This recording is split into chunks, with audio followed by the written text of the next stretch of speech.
আসসালামু আলাইকুম ভিউয়ার্স, আজকে আমি আসলাম একটা শাক রান্নার রেসিপি নিয়ে। ঢেঁকির শাক রান্না করে দেখাবো আজকে। ভালো লাগলে আপনারা এইভাবে বাসায় রান্না করে খেয়ে দেখবেন। যদি ভালো লাগে অবশ্যই আমার চ্যানেলটি লাইক কমেন্ট শেয়ার করে সাবস্ক্রাইব করে পাশের বেল আইকনটি ক্লিক করে দিবেন এবং ফেসবুক পেজ থেকে যারা দেখছেন তারা লাইক কমেন্ট শেয়ার করে আমার পেজটি ফলো করে দেবেন প্লিজ। এখানে আমি কিছুটা শাক নিয়ে নিয়েছি। এই শাকটা হচ্ছে ঢেঁকির শাক নামে আমরা জানি, আপনারা কে কী নামে জানেন জানি না, আমরা ঢেঁকির শাক নামেই জানি। আমি শাকটা কেটে নিয়েছি টুকরো টুকরো করে। এখন শাকটা ধুয়ে আমি পরিষ্কার করে নেব। এখানে চুলায় আমি একটা কড়াই বসিয়ে দিয়েছি, আর কড়াইতে সয়াবিন তেল দিয়ে দিলাম আমি। এর সাথে পেঁয়াজ কুচি দিয়ে দিলাম আমি।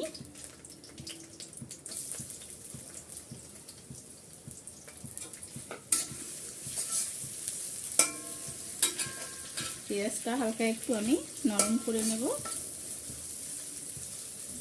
অল্প একটু নেড়ে চেড়ে পেঁয়াজ আমি এখানে রসুন কুচি দিয়ে দিলাম কিছুটা।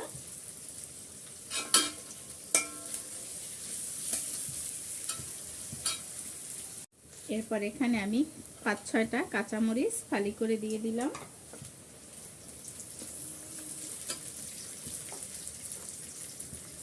পরিমাণ মতো লবণ দিয়ে দিলাম।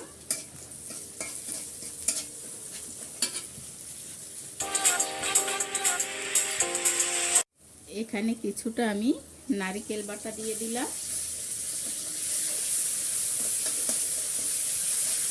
নারকেলটা একটু তেলের সাথে ভেজে নিচ্ছি।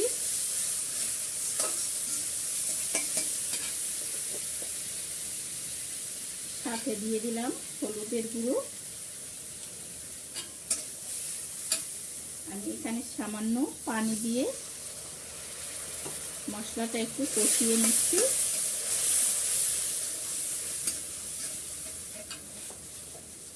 আর সাথে দিয়ে দিলাম কিছুটা চিংড়ি মাছ। চিংড়ি মাছটাও আমি এর সাথে ভেজে নেব।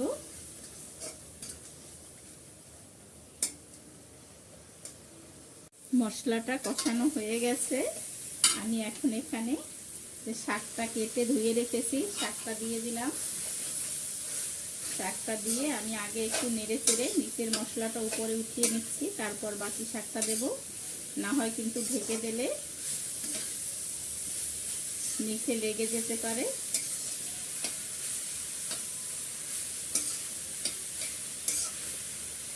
এখন আমি বাকি শাকটা এখানে দিয়ে দেব।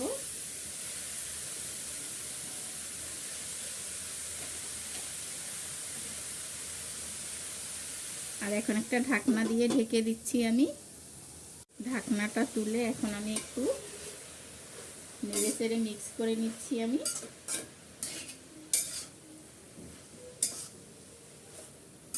আর এইভাবে ঢাকনা দিয়ে আমি ঢেকে শাকটাকে নেড়ে চেড়ে সেদ্ধ করে নেব। দেখেন শাকটা কিন্তু অনেকটা সেদ্ধ হয়ে গেছে আর কমে গেছে শাকটা। এটা আরো সেদ্ধ হলে আরো কমে যাবে শাকটা। তো এবার আমি শাকটা ঢেকে আমি রান্না করছি। দেখেন শাকটা কিন্তু রান্না হয়ে গেছে, কোনো পানিও নাই অবশিষ্ট, আর শাকটাও সুন্দর মতো সেদ্ধ হয়ে গেছে। এখন আমি চুলাটা অফ করে নামিয়ে নিচ্ছি। এই যে দেখেন আমার ঢেঁকির শাক রান্না করা হয়ে গেছে। এই ঢেঁকির শাকটা আপনারা যদি এইভাবে রান্না করেন খেতে কিন্তু খুবই স্বাদ লাগে। তো বাসায় আপনারা এরকমের রান্না করে দেখবেন। ভালো হলে আমাকে কমেন্টে জানাবেন এবং আমার চ্যানেলটি লাইক কমেন্ট শেয়ার করে সাবস্ক্রাইব করে পাশের বেল আইকনটি ক্লিক করে দিবেন নিত্য নতুন ভিডিও পাওয়ার জন্য। আর ফেসবুক পেজ থেকে যারা দেখছেন তারা অবশ্যই আমার পেজটি ফলো করে দিবেন এবং লাইক কমেন্ট শেয়ার করে দিবেন।